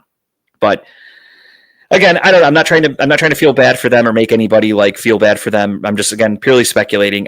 Maybe there is something more to it. Maybe they did get involved with the wrong people and we're basically like, hey, go out there and throw this ball. You can win some money on it yourself if you want to, but if you don't do it, we're going to cut your parents' heads off. And they're like, all right, ball in the dirt. Like, they're crazy down there. Yeah, I mean, the cartel's huge, man. I mean, you got to do what they say. Again, yeah, what if they literally said, like, hey, we're gonna bet on this game for you to throw a ball, and you do all this for us once a week or every, anytime you're out there, we want you to do all this shit, and if you don't, we're gonna kill your family. And they're just like, okay, they got to do it. But I also feel like then you're also tied up too, because then when you get caught, you can't tell the feds like, oh, I was doing it because the cartel said they're going to kill my family, because then they're going to kill your family. So you're kind of really fucked in the situation. Kind of a catch-22. Pretty bad situation to get caught up in. And again, I'm not trying to. Maybe they got involved with these guys on their own volition, and that's their own thing. But maybe it was just idiots, and they were betting $1,000 or that too. They could literally be that stupid to think like, Luis Ortiz did it and goes, no, they'll never catch us. Look what we can do. And or he was like, fuck yeah, let's do it. So I don't know. Hope maybe we'll one day get the truth. But for right now, those 2 are basically banned from baseball for life. They are Emmanuel Clase is in hiding. They don't even know where he's at. I think Luis Ortiz got caught at a bar in Boston, if I'm not mistaken.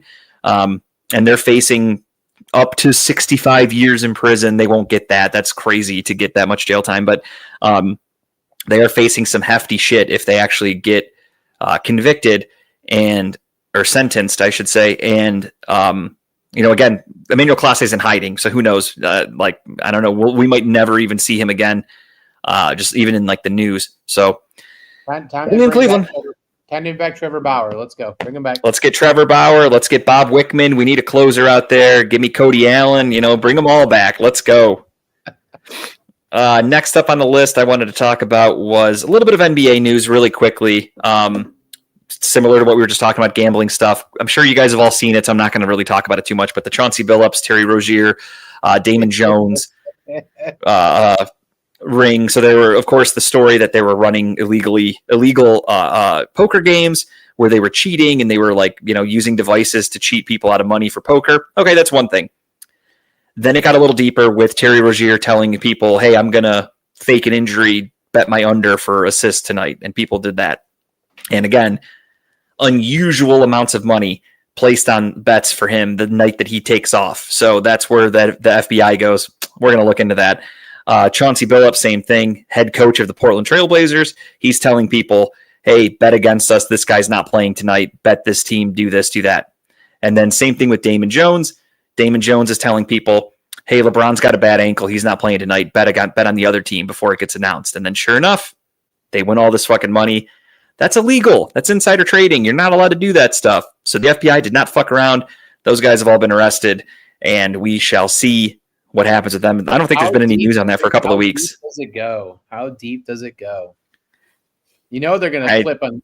I think we've scratched the surface. I think we've just scratched the surface. Oh yeah, I'm waiting for some bigger names to be. I think Kevin Garnett was already mentioned. I think but I think he's like, I wasn't part of that, but you're going to get some bigger. Oh yeah, the thing with Kevin Garnett was that he got invited to go to one of the poker games or something like that, and he said he was told that it was like an after party, and when he got there, he was like, nope, I'm fucking leaving, and he bounced. So he had nothing to do with it. He was very open about that. He's like, no, I got there. He's like, that's not what I thought I was getting into. I got out of there. Yeah. So he cleared himself really quickly. That's crazy, man. Oh, you knew this was going to happen. And what's funny to me is like during, it's like I think DraftKings just signed a deal with ESPN. So now like DraftKings and Yeah, they ESPN, bought ESPN Bet, so yeah, they merged. and we just keep pushing it. Keep pushing the So narrative. the day all this broke, every story on ESPN was FBI arrests these guys for gambling and blah blah blah, and then they have to go to commercial and they're like, yeah, then they go to commercial and they're like, this segment's brought to you by DraftKings, and it's like, what the fuck? That's so hypocritical. Same thing with baseball. Like, where were we watching Guardians games last season when Emmanuel Clase was possibly cheating? The FanDuel Sports Network. And the guy using FanDuel is banned for life and going to jail. How fucked up is that? That's crazy. We're literally living in the idiocracy movie. It's just Yeah. you can't make this shit up. It's so hypocritical and just stupid. Like, same thing with like Josh Gordon. Like, yes, there's alleged stories out there that he was doing more than just drinking and smoking weed or whatever. But like every commercial break, the official beer sponsor of the NFL, Coors Light, and then all of a sudden they're like, Josh Gordon, you took a sip of alcohol on the plane, suspended. Like, what the fuck kind of league is this? Doesn't make any sense to me, but that's just the way it is. I mean, if you look back at like stadiums in like the 80s, they had just beer signs everywhere and the Marlboro Man was all over the fucking place. And then if the players got caught doing any of those things, you're in trouble. Didn't make any fucking sense, but that's the world we live in. It really is idiocracy. Really quickly, before we get into our picks, this one I didn't have on the list there for you, George, so don't worry about a graphic or anything like that. But if you're a praying person, if you're a religious person or whatever, thoughts and prayers, whatever you got to do, good vibes to Bernie Kosar. I don't know if you saw the Bernie news. He is obviously he's been in bad shape for a while. He looks very frail. He just was supposed to go in for a liver transplant over the weekend, and he ended up there was an infection or something like that. Then they found a bunch of bleeding. That he's had to have like 3 surgeries in the last 48 hours. To stop the internal bleeding that he's going through.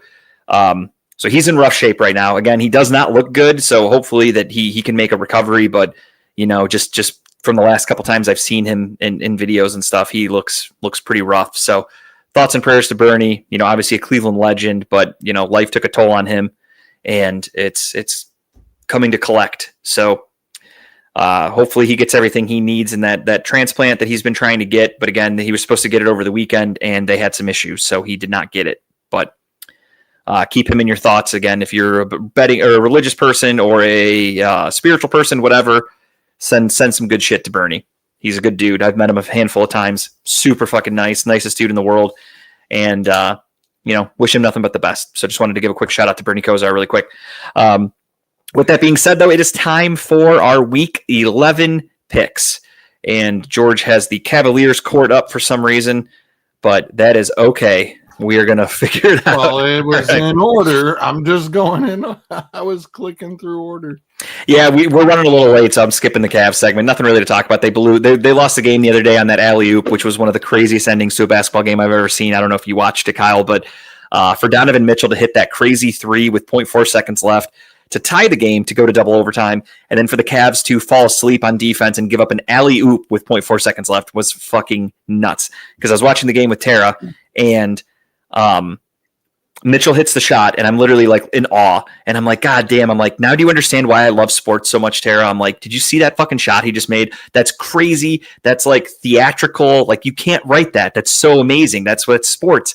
And I'm so fucking excited, on top of the world. And then 2 seconds later, they give up an alley-oop and lose the game, and I'm stunned, and I'm sitting there quietly, and she's laughing at me, and she's like, that's what you get. And I was like, now's not the time. But the ups and downs you get with sports, it's so great. I fucking love it. Even though they lost, it also lost me a parlay, which I wasn't happy about. That was the only leg I lost, was the Cavs money line.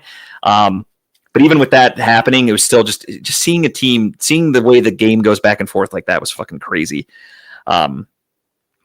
So with that being said, let's get into picks. I noticed George does not have the spreads on there, which is completely fine. I will pull those up myself because I haven't looked at any of them. So we'll start with picks. I had an issue with the ESPN page.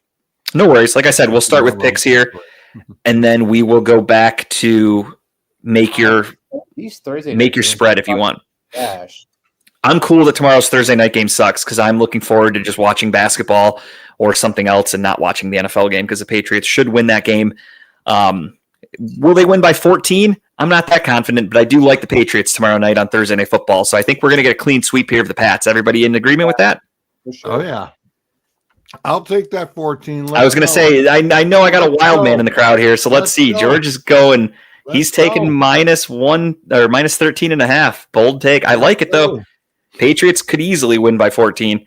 All right, so that'll get us into. Obviously, we'll save the Browns and Ravens for last. So let's get into Washington and Miami. Early game in where are they at in Ireland, Spain. Yeah. Spain. Well, it's all the same. All right, Kyle, start us off. Who you got? I'm gonna take. Ooh, no, hold on. Give me a second. What do we got for spreads elsewhere? Bills, no.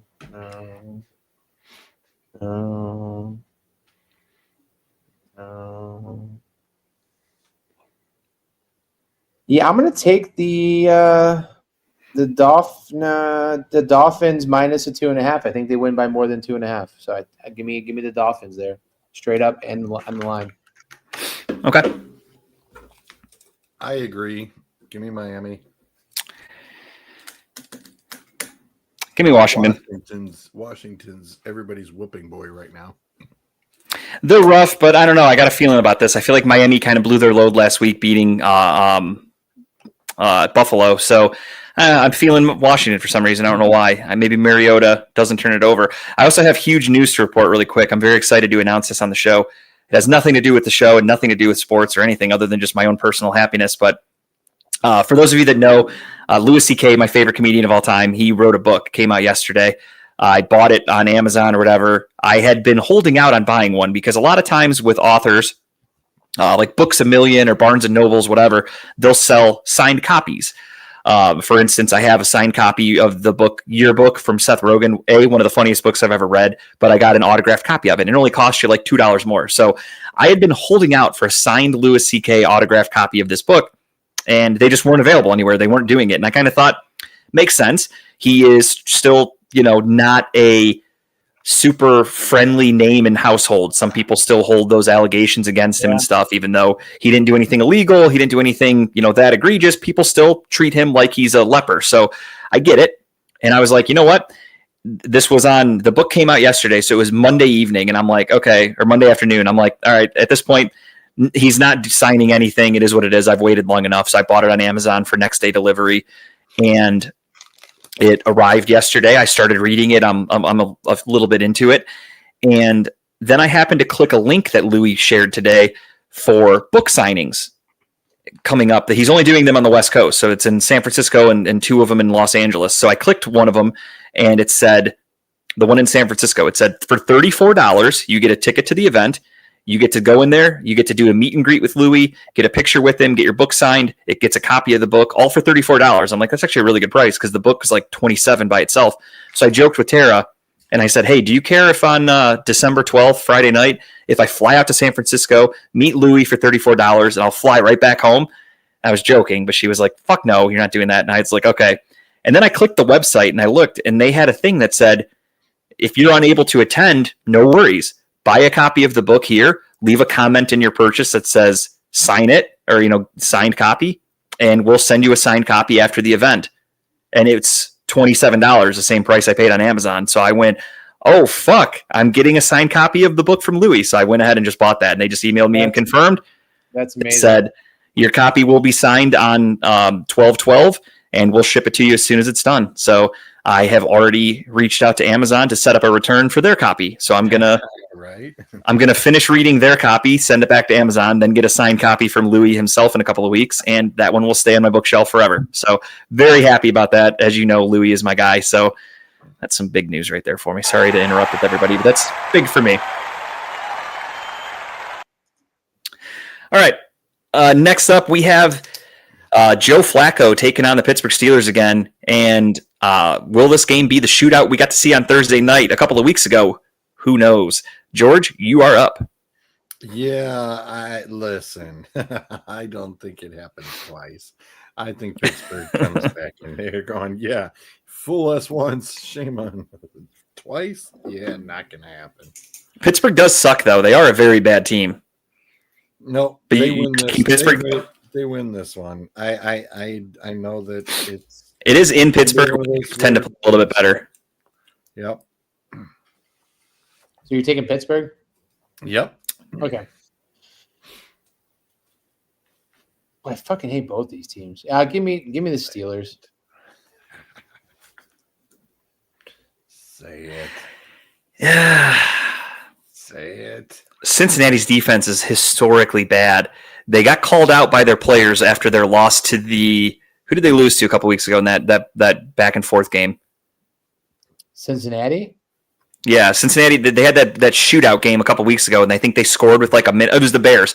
They scored with like a minute to go and took the lead, and then the Bears still ended up scoring a touchdown. And after the game, Chase Brown was calling out the defense, and they were fucking pissed. Then they had a bye week. I feel like that bye week helped them kind of mesh together, and the defense is going to come out and play a little bit better. And Pittsburgh's really fucking bad. Give me Cincinnati.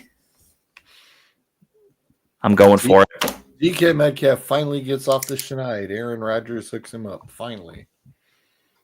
I'm going Cincy. I just think Cincy's going to come out there blazing. And again, I think their defense is going to be pissed off because they got called out by their own team, and they did get embarrassed last time they played. So I don't know. I got a funny feeling here. Next up, Chargers and Jacksonville. Jacksonville's in shambles. Let's get them to 500, please, Mr. Justin Herbert. Give me the Chargers.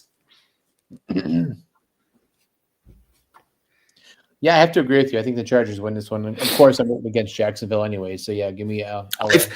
In my defense, I've picked Jacksonville multiple times this year. They have just let me down, which I'm okay with because every time they lose, it's good for the Browns. But I had more faith in them as a team. But now it looks like they're in shambles. The way they blew that game against Houston last week, I don't trust the Jacksonville Jaguars for the rest of the year. Yeah, it was super scary. And usually Jacksonville's got the Chargers number, but yeah, I think payback is coming. So, yep, give me the Chargers. Really quickly, I have my spread that I am more confident in right now because I just saw it. Give me the Bengals plus 5.5. I think they're going to win outright, and I think 6 points is a ton. So I'm taking Cincinnati plus 5.5. All right, George, you're taking the Chargers as well. Let me jot that down. Next up, we have Tampa Bay at Buffalo. So nice. George posted it twice. He loves this game. Oh, Jesus. And the Stanton didn't even go right. Jesus. We're all having a week. We're all having a week. We Justin already knows on how brutal the past 18 hours have been. So, and you know me, I don't actually care. So that was funny. I had to make a joke about it. I can't help myself. But yeah, Buffalo, I think they're embarrassed, and it's in Buffalo. It's going to be a little colder, even though I know Baker's used to it, but not everybody else. Give me the Bills. I think Josh takes over the game. Nope. Give me the Bucks here. I'm with George. I'm going Buffalo. I just think that Tampa Bay has kind of been exposed. They're a good team. Baker plays well, but I feel like he needs way too much help around him to win a game. Basically, it's like it reminds me of the Browns this season, where when the Browns win, they have to play complementary football. All three facets of the team have to play well, and Baker needs that as well to succeed with Tampa. And I also think Buffalo is really fucking pissed off that they got embarrassed last week from the Dolphins, and I think they're going to bounce back pretty strongly. So I'm taking Buffalo as well at home. Next up, we have the Chicago Bears at the Minnesota Vikings, and this one is who went first last time? George did, so we'll let Kyle go first here. Just actually to be a really good game. I'm gonna take the Bears against the Vikings.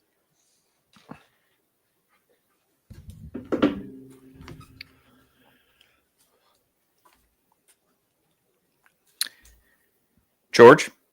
Ditto. The Bears. We got a sweep. I'm taking the Bears as well. I think you guys know where I stand. I think J.J. McCarthy's a fucking bum, so I am not a Minnesota believer. Next up, we have the Houston Texans traveling on down to Tennessee, their old stomping grounds, and I am taking, and vice versa, technically, I am taking the Houston Texans, though. It seems like the Texans are kind of figuring some shit out. They're looking to get to 500. And Tennessee, even though they're coming off a bye, interim head coach, rookie quarterback, who is on pace to be one of the worst quarterbacks of all time. Tennessee stinks. Give me Houston. Yeah, I feel like the last 2 weeks, Vegas has known something about Texans that some people haven't. because they've been I the underdogs. took Jacksonville because the same thing. I'm like, I'll take Jacksonville plus 2 points. They're going to win this game easy. Then they're up by like fucking 20 in the fourth quarter, and they blew it. It's like, what the hell, man? But yeah, give me the Texans here. Okay. George is pondering. I'm nervous. You're a bold man if you take the 1-8 Titans. Don't get me wrong, as a Browns fan, go Titans. I just don't have faith in them winning this game. There's been too much back and forth with Houston, and the Halloween season's over. I'm going to go with Tennessee at home. Something smells rotten in Denmark, and I think I'm going to go with the home team on this one. Okay, bold choice for George. I don't agree with it, but that is bold. Fortune favors the bold sometimes. Next up, we have Carolina at Atlanta. Atlanta has been a huge disaster this year. They have lost some games they should have won, and Carolina had a gimme win last week against the Saints, and they found a way to piss that away. Both of these teams are so fucking Jekyll and Hyde. I truly don't even know who to go with. So I am going to let I think who's I have no idea either. I got no clue. Is the tie an option? It can be. We're gonna what's that tie an option? To pick first. Who's picking Vegas, first? You're up first. I went first for Houston there, so I'm gonna roll to you. Houston. Give me the Panthers here. Or, I'm sorry, not Houston. Atlanta is favored -3.5. So you're taking Carolina. Give me Carolina here. I just don't trust. I don't trust the Falcons at all. Trust the Falcons. But I also don't really trust the Panthers either. Roll the dice. Who's quarterbacking the Falcons? I think it's Michael Penix Jr. That's exactly his name. That's how I read it. I think he's healthy. I think so. I know he's a little banged up, but I think he's healthy enough to play. I don't think it's going to be old Kirky boy. While George thinks, I'm with Kyle. I just don't trust the Falcons. I had faith in them this year. They were my underdog pick to win the South, but they suck. So give me Carolina. Yeah, let's make it a sweep on that. Sweeping. Yeah, you're right. It's a lot of Jekyll and Hyde. Even though the Packers have been a little shitty the last couple of weeks, does anybody want the Giants against Jameis Winston? No, Dart's still in concussion protocol, and it killed my fantasy. You don't think that Jameis Winston's the answer to this game? What are you talking about? He can call up to God and do his little prayers on the sidelines. I don't think it's going to help. Give me Green Bay in this one. Give me the Packers. I think we got a sweep on Georgie. I'll go fishing. Let me erase it. I'll take the crab legs. Guy gets in second place. Suddenly, he's a fucking guru of picking. He's going up against everything. I gotta try to catch. I got a lot of catching up to do. All right, and then we hit the West Coast for some 4:00 games, and we have what could be probably the game of the week: the Seattle Seahawks and the LA Rams, both 7-2, battling for the number 1 division lead. Fantastic game. I can't wait for this one. I might try to watch this one over the Browns game if it's on TV here locally. So with that being said, give me, I don't even know who. I think I'm up, and I'm going to take the Seahawks. Okay. Nice. I'll take Seattle too. I thought I was going to be a lone wolf on that, but I was going to take Seattle because I think that I think the Rams haven't been truly tested yet in some of their games. They've had a pretty easy schedule. Seattle kind of has too, if you really look at it, but Seattle's hot. I'm going to take the hot team right now. Even though Matt Stafford set a record the other day, they said, for being the only quarterback in the NFL history to go, what was it, 3 straight games with 4 touchdowns and no interceptions. He did it in 3 straight games. So he's on fire as well. But again, they haven't really played great teams, nor have the Seahawks. But I don't know. I got a weird feeling. Give me the Hawks. Next up, we go to San Francisco at Arizona. Arizona still rolling with Jacoby Brissett. Jacoby Brissett's kind of known for win 1, lose 2. He won 1 game against the Cowboys last week, lost this week. So he's on pace for another loss. Give me the Niners in this one. Yeah, easy pick here. Give me the 49ers. Yeah, and Purdy's back this week too. And a little rumor is that there is a certain wide receiver that also is supposed to be back this week, and I'm waiting for confirmation. Brandon Ayuk. Uh-huh. I feel like if they activate him, he's coming off PUP, so they'd probably. I don't think he'd play. I mean, he could, but I feel like most of the time with guys in his situation, he'd be activated and then would be a couple of weeks to come back. But hey, maybe we shall see. I also think he's a bum and overrated and overpaid, so him coming back doesn't move the needle much for me. Sticking out in the West Coast, we have Kansas City taking on the Denver Broncos. Kansas City is 5-4 with their season kind of on the line. Denver has been one of the weirdest teams. They are not very good, even though they're 8-2. Their defense is fantastic. Their offense is trash, and they have found ways to come back in the fourth quarter more than I've ever seen another team do. I think it's kind of fluky. With that being said, again, season's on the line. Kansas City is coming off a bye. I think Andy Reid's going to have those boys ready to play, knowing that their season's on the line. So I'm taking Kansas City, even though I don't think it was supposed to be my turn there, but I kind of went rogue. So give me Kansas City. Yeah, I'm taking the Chiefs too. I think they're with an extra week to prepare. I think they'd be ready to go. Yeah, give me the Chiefs. Yeah, agreed. And this is the must-win game, because if they do win and Jacksonville loses, the positions flip, and Kansas City just sneaks into the playoffs.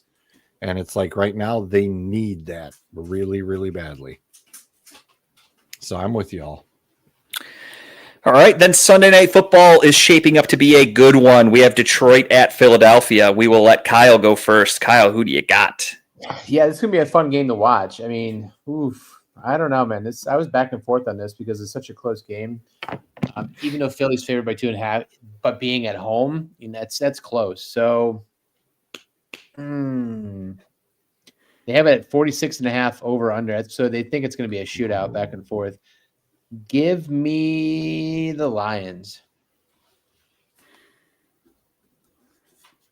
I'm gonna go against that, Green, because Who saw that coming? they need Philly actually needs this bad.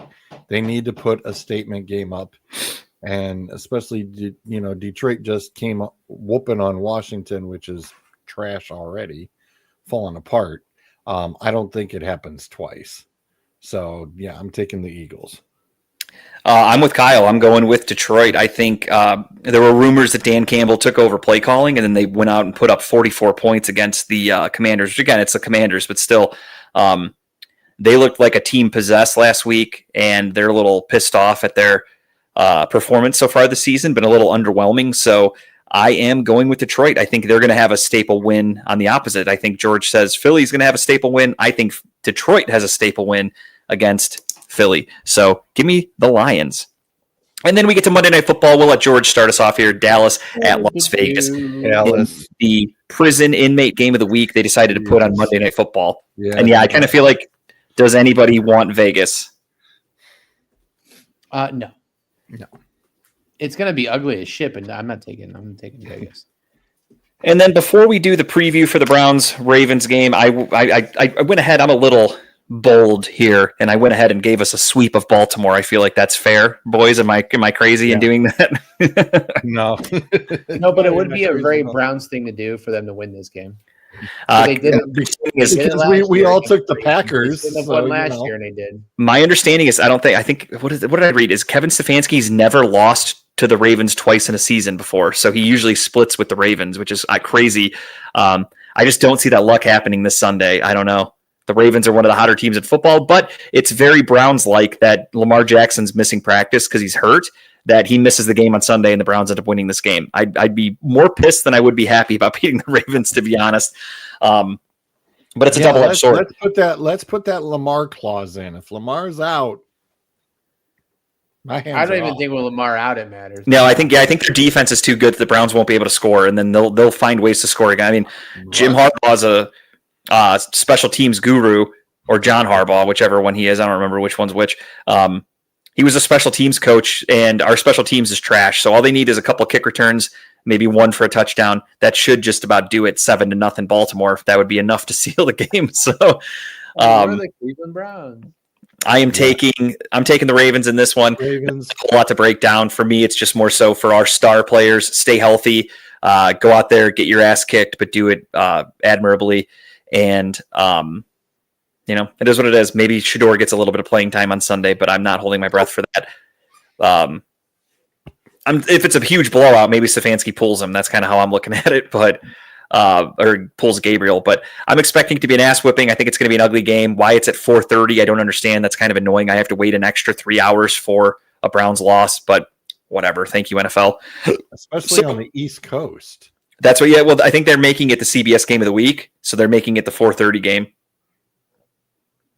which is weird. But I think maybe CBS was thinking early in the season that this might be a week where we get Shedeur, so they're like, oh, maybe it's Shedeur against fucking versus Kansas City and Denver.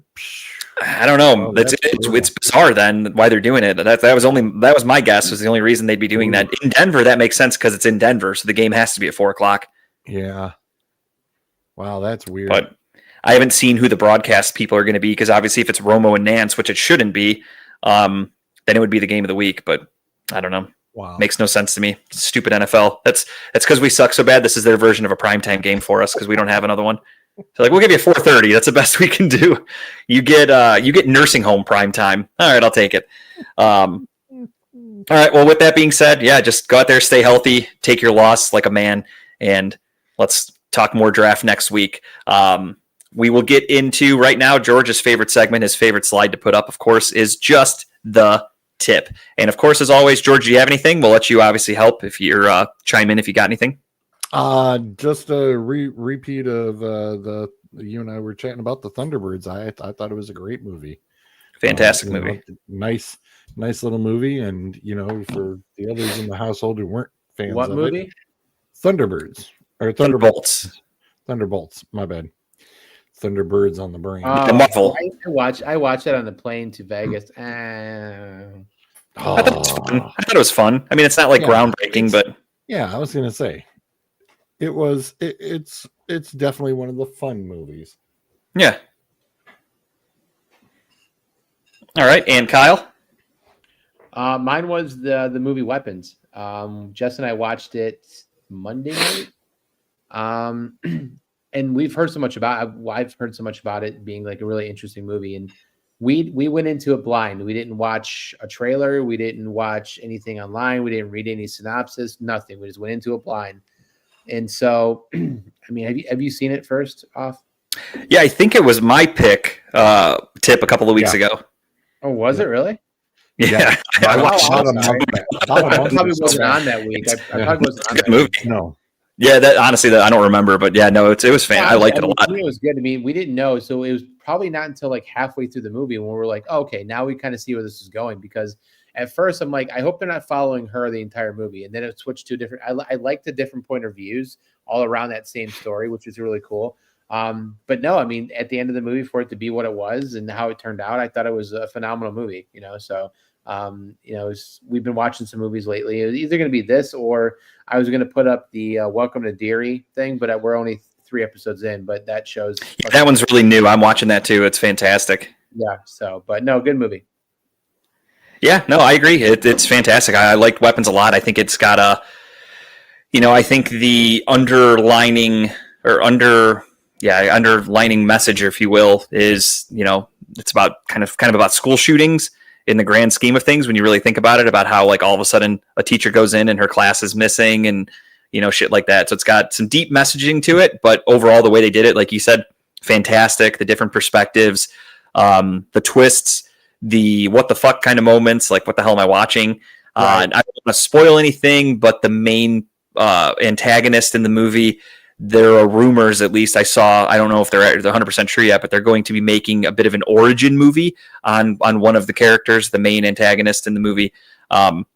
So for those of you that haven't seen it, I don't want to say anything and spoil anything, but I hope so, because I really am. That was one of the questions we ended the movie. We're like, well, who the fuck is she? How did this even happen? Like, where did this come from? So yeah, that's the rumor that I saw was that they're going to be making a movie about her character, and I'm excited for that if they end up doing it, because that's definitely somebody I would like to learn a little bit more about. My tip is for an HBO show called The Chair Company. It has my man Tim Robinson in it. For those of you that know, I love everything Tim Robinson's ever done. If you go back When he was first on Saturday Night Live, he was fantastic. His show Detroiters on Comedy Central was epic. I love that show. I think it's on Netflix still. If you get a chance, check it out. His other show on Netflix that made him world famous is I Think You Should Leave. I have told people to watch that show 1,000 times. It is phenomenal. I loved his movie Friendship with Paul Rudd. And then now he had a show on HBO that premiered a few weeks ago. They're on like episode 4 or something like that has been out. It's going to sound kooky. If you've ever seen anything with Tim Robinson and you understand his style of humor, this show is great. If you don't like his humor, it's not for you. There is no middle ground. He is a guy who works for a like an architecture company or whatever. Like they're building a mall. It actually takes place in Canton, Ohio. They're building like a mall or something like that in Canton. He falls out of a chair at a meeting. This is how the first episode starts. The chair like breaks on him and everyone kind of laughs at him, whatever. He gets up and he kind of laughs it off, but then he thinks about it and he's like, that was pretty fucking embarrassing and I could have gotten hurt. So he looks up the company and wants to write them an email to basically be like, hey, your chair could have gotten me hurt. What the hell? And he finds out there's no company. That's like the label that he found. So he goes into this deep dive of like, what the fuck is this company called Tekka? They don't actually make chairs. There's no one to contact. And then he starts getting harassed by people that he doesn't know. So he's like, he's unraveling a conspiracy that only he knows about and everyone else thinks he's kind of fucking crazy.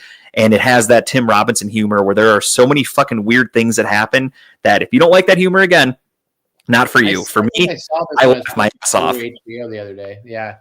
I thought about watching a very specific style of humor. Trust me. Watch it from the beginning if you're going to check it out because you have to, you want to learn the story of the show. But, again, I fully admit to people, Tim Robinson is not for everybody. He is for me. He hits my funny bone unlike anybody else. I love everything he does. Other people, I could easily see you finding him annoying and not liking it. But for me, it does it for me. So I love this show. Again, I think it's probably only an 8-episode season. We're on episode 4 right now, so we're about halfway through. But I love it. It's got that Tim Robinson humor. Every episode's fucking crazy and funny. So check it out if you're into that kind of shit. And that is it for Just the Tip. Bum, bum, bum. George fell asleep. Oh, there he is. All right, ladies and gentlemen, we will talk to you again next week. No more vacations, unfortunately, for the rest of the year. We will figure out our schedule as well for the night before Thanksgiving and all that shit. Because I think, if I'm not mistaken, Tara's working anyway, so I got to figure out her schedule. But we'll make it all work, and we'll get a plan going. So we'll talk to everybody at least for the time being next week for sure. I know George is going to be letting us know some scheduling issues with his son and basketball and all that jazz. So we'll get it all figured out. We'll have a show one way or another. George said, fuck Kyle, got rid of him right there.